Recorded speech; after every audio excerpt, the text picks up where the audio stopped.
आज मैं एक बार फिर प्रस्तुत हूँ लक्ष्मण मूर्छा और राम का विलाप लेकर। मैं संपूर्णानंद मिश्र, स्नातकोत्तर शिक्षक हिंदी, केंद्रीय विद्यालय फूलपुर। विगत दिनों हम लोगों ने कवितावली के उत्तर कांड का अध्ययन किया था।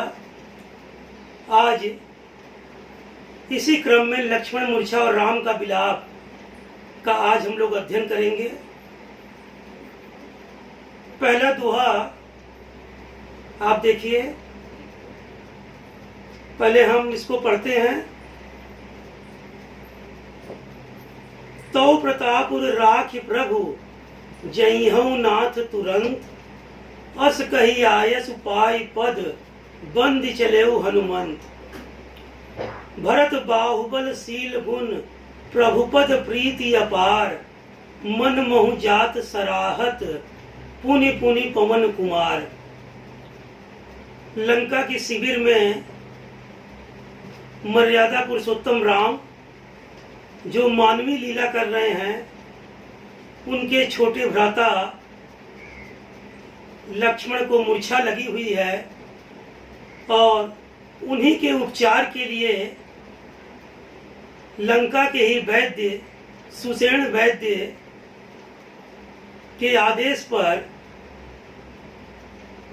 हनुमान जी संजीवनी बूटी लेकर अयोध्या मार्ग से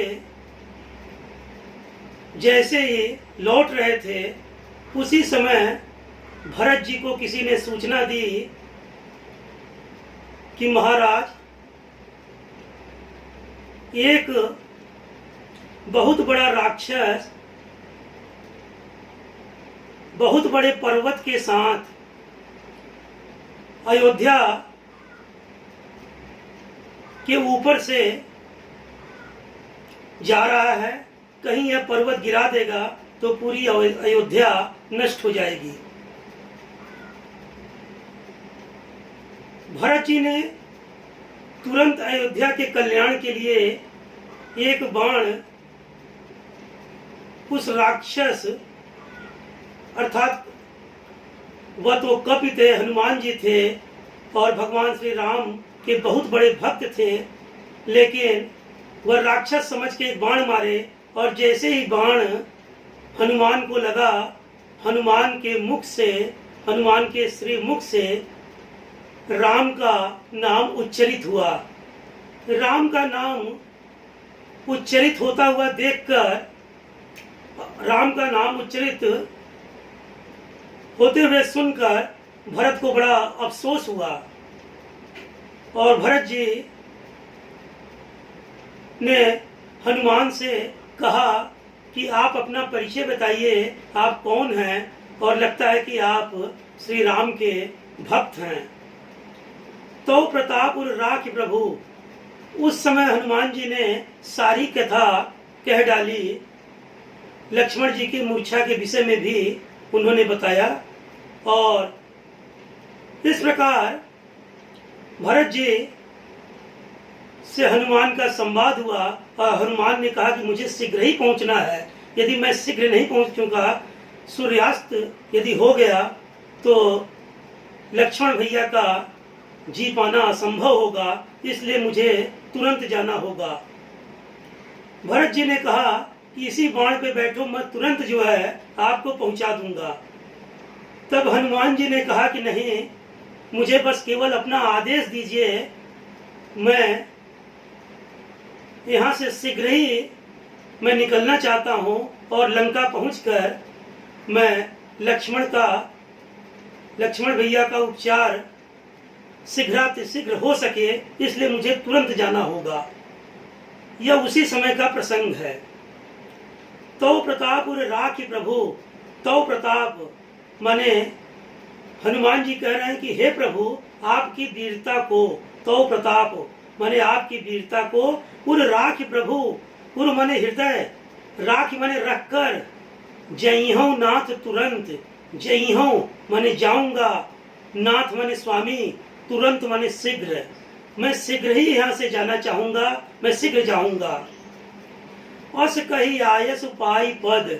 ऐसा कहते हुए हनुमान जी आयसु, आयस का अर्थ होता है बेटा आज्ञा, आयस माने आज्ञा।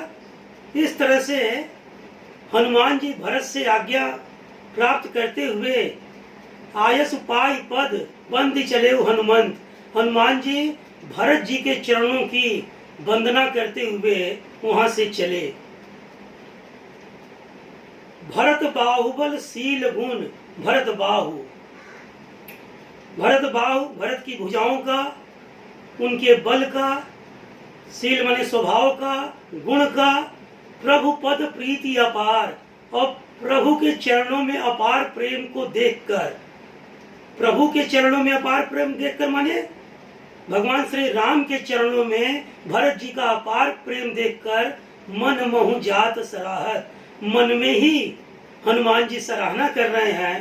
पुनि पुनि पवन कुमार, पुनि पुनि माने बार बार, पवन कुमार माने पवन पुत्र हनुमान जी बार बार भरत जी की मन में ही सराहना करते हुए वहां से चले। इस तरह से इस दोहा में हनुमान जी और भरत जी का संवाद है। भरत की वीरता को अपने मन में धारण करते हुए भगवान श्री राम के चरणों के प्रति भरत जी का अनुराग देखते हुए, भरत की भुजाओं की प्रशंसा करते हुए वह कितने विनम्र हैं, कितने गुणी हैं, और प्रभु के चरणों में कितना उनका अपार प्रेम छिपा हुआ है, इस बात का स्मरण करते हुए हनुमान जी वहां से चले। आप देखिए कि दोहा में सम और विषम चरण होते हैं। तो प्रताप राख प्रभु, पहले और तीसरे चरण में 13-13 मात्राएं होती हैं, और दूसरे और चौथे चरण में 11-11 मात्राएं होती हैं। अर्थात विषम चरणों में 13-13 मात्राएं और सम चरणों में 11-11 मात्राएं होती हैं। तो प्रताप राख प्रभु, यह जो है एक पद हुआ, इसे हम लोग विषम चरण भी कहते हैं। जय हो नाथ तुरंत, ये दूसरा चरण है, इसको हम लोग जो है सम चरण कहते हैं। अस कही आयस उपाय पद, अस कही आयस उपाय पद, यह भी चरण जो है यह तीसरा चरण है, और तीसरा चरण जो है वह विषम चरण है। इसमें भी 13 मात्राएं, अर्थात पहले और तीसरे में 13-13 मात्राएं और दूसरे और चौथे में 11-11 मात्राएं दोहा में होती हैं। यदि एक भी मात्रा की कमी हुई तो पढ़ने में रस की अनुभूति प्राप्त नहीं होगी, रसाघात होगा। तो आपने देखा कि दोहा में के प्रथम और तीसरे चरण में 13-13 मात्राएं, दूसरे और चौथे चरण में 11-11 मात्राएं होती हैं। अर्थात 2 चरण होते हैं। पहला चरण है विषम चरण और दूसरा चरण है सम चरण। फिर इसी तरह से तीसरा विषम चरण और चौथा सम चरण। अंग्रेजी में आप इवन और 8 नंबर जानते हैं, तो पहला और तीसरा जो है 8 नंबर हो गया, और दूसरा और चौथा जो है इवन नंबर हो गया। अब मुझे लग रहा है कि इस बात में आपको कोई कठिनाई नहीं होगी। इसी क्रम में आप देखिए आगे चौपाई है, वहाँ राम लक्ष्मण ही निहारी, बोले बचन मनुज अनुसारी। वहाँ लंका की शिविर में वहाँ राम, वहाँ मर्यादा पुरुषोत्तम राम जो मानवीय लीला कर रहे हैं, वहाँ राम लक्ष्मण ही निहारी, वहाँ भगवान श्री राम लक्ष्मण को निहार रहे हैं। निहारना और देखना में एक स्पष्ट अंतर है कि देखना जैसे किसी को हम लोग जो है देख लिए सामान्य रूप से, लेकिन निहारना शब्द में बड़ी गंभीरता है। निहारना किसी को अपलक देखना, लगातार देखना, एकटक देखना, इसको हम लोग जो है निहारना कहते हैं। तो वहाँ राम लक्ष्मण ही निहारी, वहाँ राम लक्ष्मण जी को निहार रहे हैं। बोले वचन मनुज अनुसारी, और जिस तरह से मनुष्य बोलता है, जिस तरह से मनुष्य दुख में दुखी होता है, उसी की तरह भगवान श्री राम जो है बोले। क्योंकि भगवान श्री राम को चिंता है कि आधी रात बीत गई, अगर आधी रात और बीत जाएगी, सूर्योदय हो जाएगा, तो लक्ष्मण के प्राण पखेरु हो जाएंगे, लक्ष्मण जीवित नहीं हो पाएंगे। इस बात की चिंता उन्हें सता रही है, इस बात का उन्हें दुख हो रहा है, कष्ट की अनुभूति हो रही है। अर्धरात गई कपि नहीं आयो, चौपाई के प्रत्येक चरण में 16 मात्राएं होती हैं। कभी कभी यह मात्राएं जो है घट बढ़ भी जाती हैं विशेष परिस्थिति में, तो कभी 15 मात्राएं भी हो जाती हैं, और कभी कभी जो है एक मात्रा बढ़कर 17 मात्राएं भी हो जाती हैं। लेकिन सामान्य रूप से चौपाई में 16 मात्राएं ही होती हैं। वहाँ राम लक्ष्मण ही निहारी, वहाँ राम अपने छोटे भाई लक्ष्मण को निहार रहे हैं, लक्ष्मण को लगातार देख रहे हैं। जैसा हमने बताया, निहारना और देखना में एक विशेष अंतर है कि देखना में सामान्य रूप से हम लोग देखते हैं, और निहारना में हम लोग लगातार किसी को देखते हैं। तो वहाँ राम लक्ष्मण ही निहारी, बोले वचन मनुज अनुसारी, अर्ध रात गई कपि नहीं आयो, आधी रात बीत गई, लेकिन अभी कपि माने बंदर, यहाँ हनुमान जी के लिए कपि शब्द का प्रयोग हुआ है कि अर्थात हनुमान जी अभी लौट कर नहीं आए। राम उठाई अनुज उर लायो, राम ने अपने छोटे भाई, अपने छोटे भ्राता अनुज लक्ष्मण को गले लगा लिया, हृदय से लगा लिया, और विलाप करते हुए उन्होंने लक्ष्मण से कहा।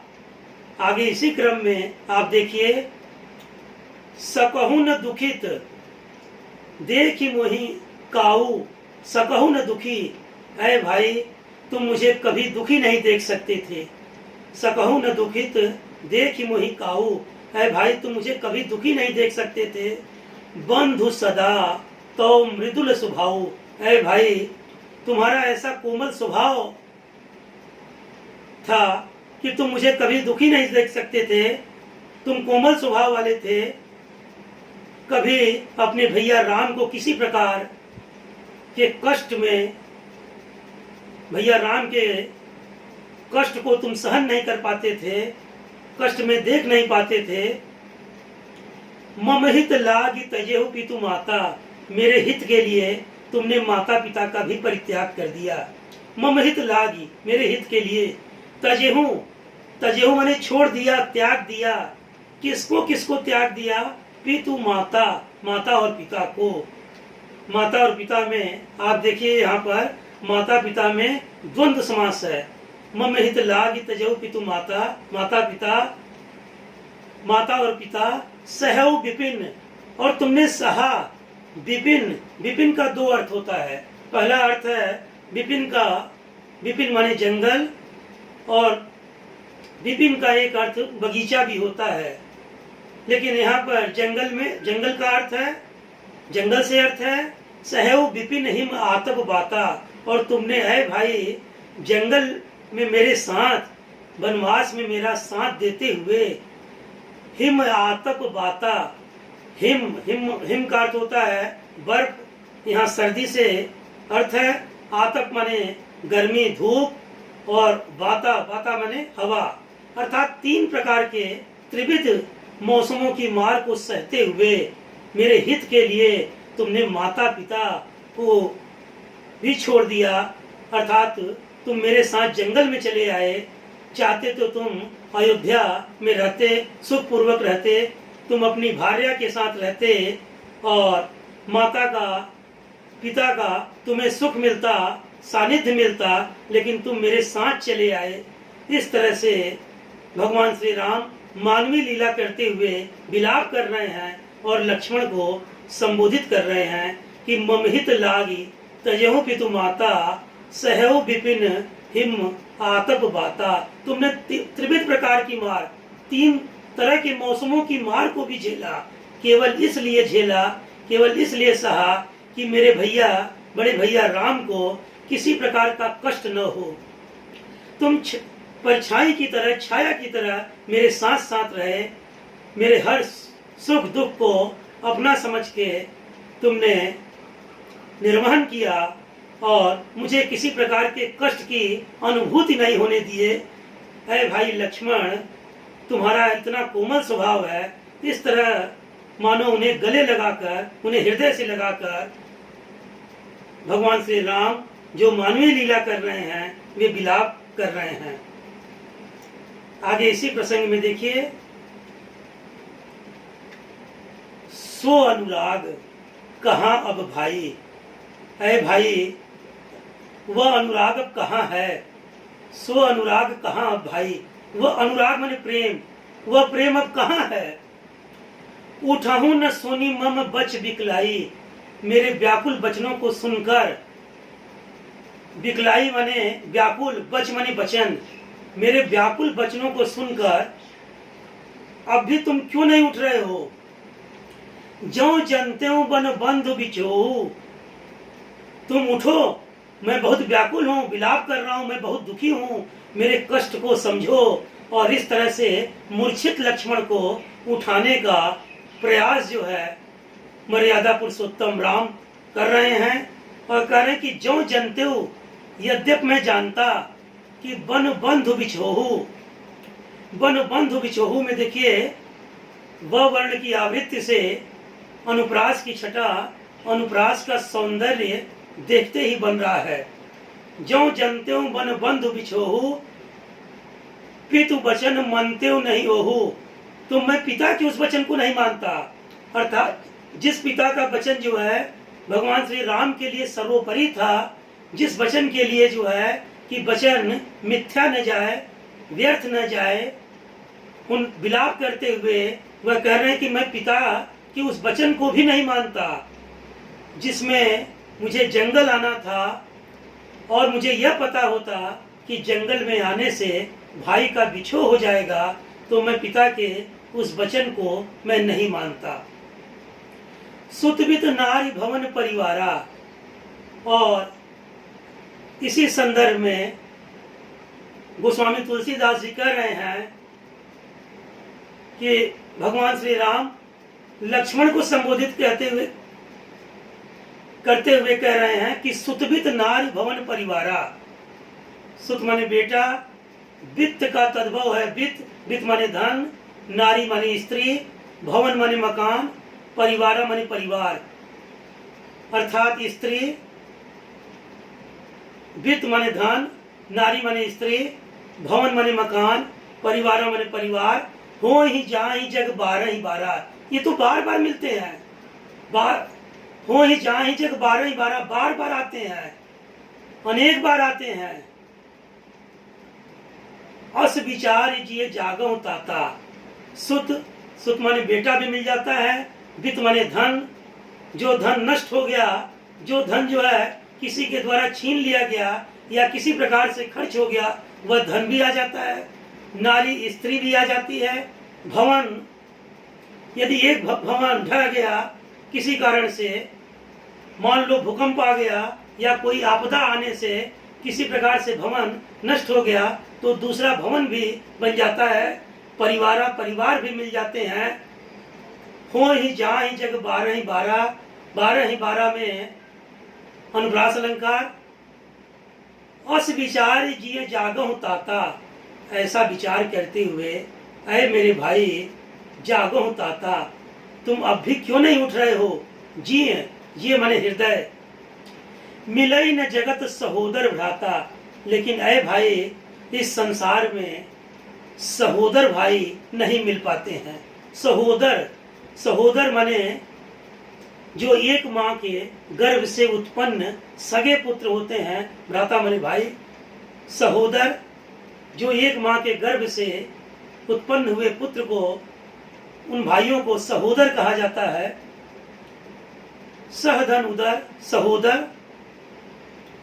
तो सहोदर भाई इस संसार में नहीं मिल पाते हैं। अब प्रश्न यह उठता है कि राम और लक्ष्मण ये सहोदर नहीं थे। राम माँ कौशल्या के पुत्र थे और लक्ष्मण जी माँ सुमित्रा के। लेकिन यहाँ पर गोस्वामी तुलसीदास जी ने सहोदर शब्द का प्रयोग किया, और सहोदर शब्द का प्रयोग इसलिए किया क्योंकि राम लक्ष्मण में एक सहोदर भाई से भी ज्यादा प्रेम था। एक सहोदर भाई में भी उतना प्रेम नहीं हो सकता। आज भाई भाई का प्रेम जो है, आज के संदर्भ में, आज के इस काल में आप लोग भी देख रहे हैं कि किस तरह से संबंध जो है टूट रहे हैं। संबंधों पर संकट के बादल छाए हुए हैं।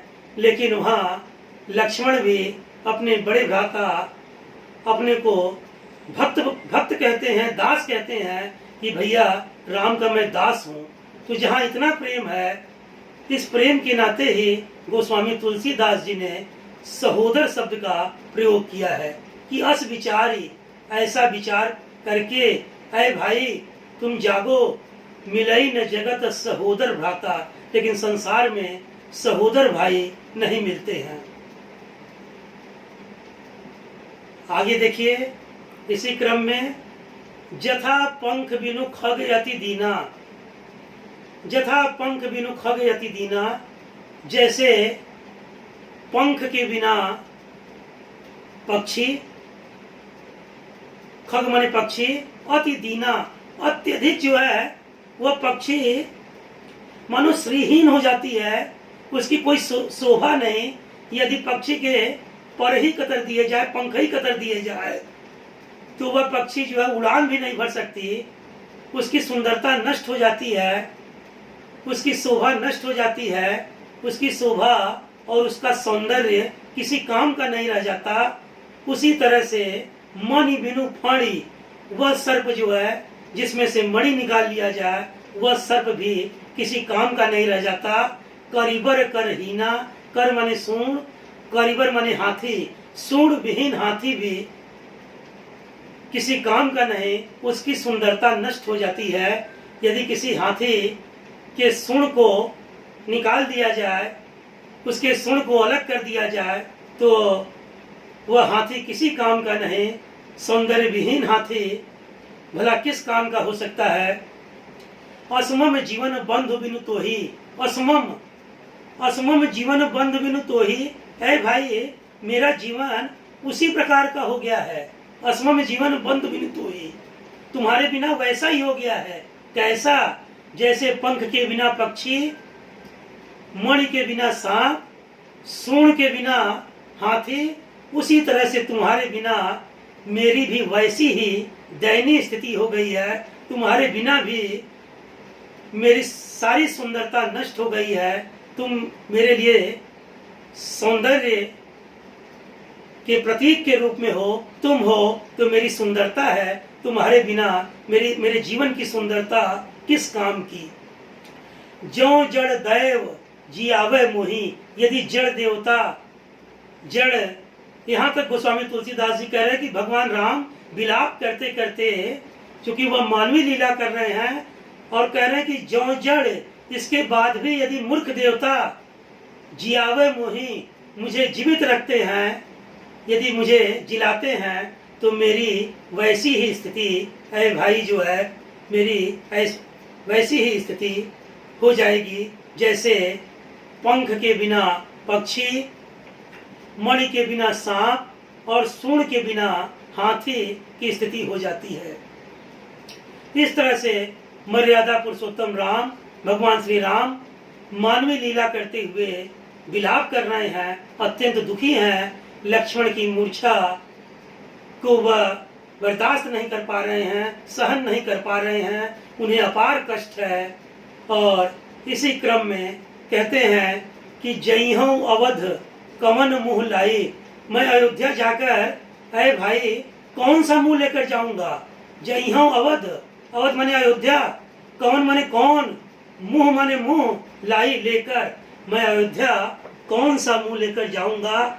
नारी हेतु प्रिय भाई गवाही, मेरे ऊपर यही अवजस लगेगा कि स्त्री के लिए इसने एक भाई को, अपने भाई को गंवा दिया, इस प्रकार की निंदा मुझे सहनी होगी, इस प्रकार का कलंक मेरे मस्तक पर लग जाएगा। बरु अपजस सहते हो जग माहे, बरु बरु माने बल्कि, अपजस निंदा कलंक, सहते हो माने सह लूंगा, जग माने संसार में, माही माने मध्य, कि नारी हानि विशेष क्षति नाहे, कि स्त्री की हानि में, यदि स्त्री की हानि होती है, स्त्री से वियोग की स्थिति होती है, तो कोई विशेष क्षति नहीं है। स्त्री को मैंने यदि खो दिया तो उसमें कोई विशेष क्षति नहीं है। इस निंदा को तो मैं सह सकता हूँ, लेकिन भाई के खोने का दुख जो है मैं नहीं सह सकता, उसको मैं किसी प्रकार सहन नहीं कर सकता। अब अपलोक शोक सुत तोरा, है भाई स्त्री के खोने का दुख तो मैं सहन कर ही रहा हूँ, लेकिन अब अपलोक शोक सुत तोरा, लक्ष्मण को पुत्र की तरह भगवान श्री राम समझते थे। अब तो ऐ भाई, ऐ पुत्र, उन्हें पुत्र जैसा मानते थे। अपने भाई को संबोधित करते हुए कह रहे हैं कि अब तो तुम्हें खोने का यह दुख मुझे सहना होगा। सहे निठुर कठोर और मोरा, मेरा निष्ठुर कठोर हृदय इस दुख को सहन करेगा।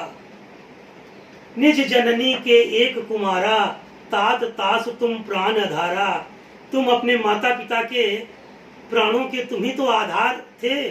तात तास तुम प्राण आधारा, निज जननी की एक कुमारा, तुम ही अपने माता पिता के एकमात्र पुत्र थे। कुमार माने बेटा, तुम ही पुत्र थे। तात तास तुम प्राण आधारा, तुम ही उनके प्राणों के आधार थे, तुम ही उनके प्राणों के आधार स्तंभ थे, जीवन थे। एक कुमारा, एक ही पुत्र थे, जबकि मां सुमित्रा के दो पुत्र थे। एक पुत्र जो है लक्ष्मण स्वयं और दूसरे उनके छोटे भाई जो है शत्रुघ्न थे। लेकिन गोस्वामी तुलसीदास ने एक कुमारा क्यों कहा, एक ही बेटा क्यों कहा? ऐसा इसलिए उन्होंने कहा क्योंकि जिस समय वनगमन हो रहा था उस समय भरत और शत्रुघ्न ये दोनों जो है ननिहाल में थे। इसलिए गोस्वामी तुलसीदास जी ने कहा, मानस की इस चौपाई में उन्होंने कहा कि निज जननी के एक कुमारा, तात तास तुम प्राण धारा। भगवान श्री राम लक्ष्मण से कह रहे हैं कि तुम ही अपने माता पिता के इकलौते तुम पुत्र थे, अर्थात जिस समय वन गमन हो रहा था तुम अपनी माता को ढाढ़स बंधाते थे, तुम ही अपने माता पिता के आधार थे, और आज इस स्थिति में हो। इस तरह से भगवान श्री राम जो मानवीय लीला कर रहे हैं, आज विलाप कर रहे हैं, कष्ट में हैं, और लक्ष्मण से कह रहे हैं कि माँ सुमित्रा को मैं क्या जवाब दूंगा। सौंपे से मोही तुम्हें गई पानी, सौंपे से माने सौंप दिया, मोही माने मुझे, तुम्हें माने तुम्हें, गही गही माने पकड़ा कर, पानी शब्द यहाँ पानी उसका तद्भव रूप है, और इसकी भाषा जो है अवधि भाषा है। सौंपे से मोही तुम्हें गई पानी, तुम्हारा हाथ पकड़कर मुझे सौंप दिया माँ सुमित्रा ने, और कहा कि सब विधि सुखद परम हित जानी, कि तुम्हारे बड़े भ्राता राम तुम्हारा सब प्रकार से कल्याण करेंगे। सब विधि माने सब प्रकार से, सुखद माने सुख देने वाला, परम परम माने अत्यधिक, हित माने कल्याण, जानी माने जानकर। माँ सुमित्रा ने जाना कि तुम्हारे भैया राम तुम्हारा सब प्रकार से कल्याण करेंगे, इसलिए तुम्हारा हाथ है भाई मुझे उन्होंने सौंप दिया। उतर उकाह दईहूं ते ही जाई, मैं क्या उत्तर दूंगा उन्हें जाकर। उठ किन मोह ही सिखाओ भाई, ऐ भाई तुम मुझे उठकर क्यों नहीं सिखाते। जब वो मुझसे पूछेंगी कि मेरा लक्ष्मण कहाँ है, मेरा लक्ष्मण दिखाई नहीं दे रहा है, जब तुम्हें देखेंगी और तुम्हें कहीं नहीं पाएंगी मेरे साथ, तो मुझसे पूछेंगी तो मैं क्या उत्तर दूंगा। ऐ भाई तुम मुझे उठकर क्यों नहीं सिखाते। इस प्रकार से मूर्छित लक्ष्मण को संबोधित करते हुए, उनको हृदय से लगाते हुए, गले लगाते हुए भगवान श्री राम जो मानवीय लीला कर रहे हैं, वह विलाप कर रहे हैं और लक्ष्मण से ही माँ सुमित्रा को क्या उत्तर देंगे इसका कारण पूछ रहे हैं।